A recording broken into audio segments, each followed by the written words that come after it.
Cyanide Mallika இந்தியாவை அதிரவைத்த உண்மை வழக்கு. நம்பிக்கை சில நேரங்களில் உயிரையே பறிக்கும் ஆயுதமாக மாறிவிடும்.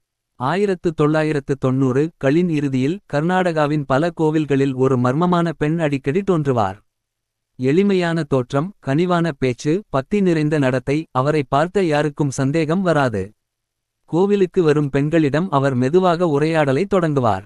என்னம்மா, ஏதோ மனக்கவலையோடு இருக்கிறீர்கள் போல. அந்த ஒரு கேள்வியே பலரின் நம்பிக்கையை பெற போதுமானதாக இருந்தது.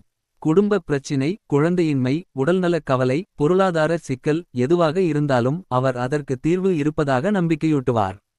ஒரு சிறப்பு பூஜை செய்தால் எல்லாம் சரியாகிவிடும் என்று கூறுவார். அவரை நம்பிய சில பெண்கள் அவர் சொன்ன இடத்திற்கு செல்வார்கள். அதன் பிறகு அவர்கள் வீடு திரும்பவில்லை. சில நாட்களுக்குப் பிறகு தனிமையான இடங்களில் பெண்களின் உடல்கள் கண்டெடுக்கப்பட்டன. அவர்களிடம் இருந்த தங்க நகைகள் காணாமல் போயிருந்தன.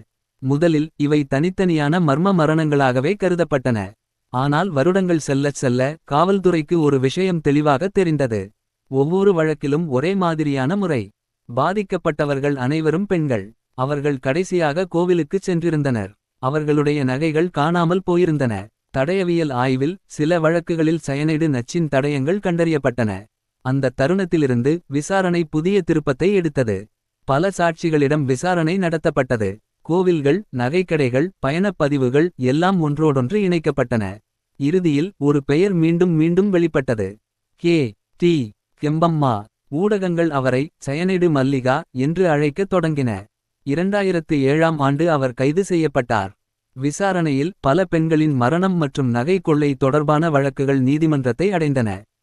நீண்டகால விசாரணைக்குப் பிறகு பல வழக்குகளில் அவர் குற்றவாளி என தீர்ப்பளிக்கப்பட்டது.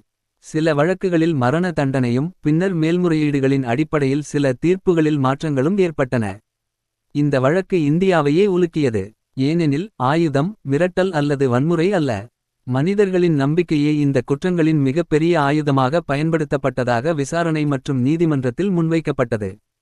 இந்த கதையின் பாடம்: அறிமுகமில்லாதவர்கள் கூறும் ரகசிய பூஜை, அதிசய பரிகாரம், உடனடி தீர்வு போன்ற வாக்குறுதிகளை கண்மூடித்தனமாக நம்பாதீர்கள். உங்கள் பாதுகாப்பே முதன்மை.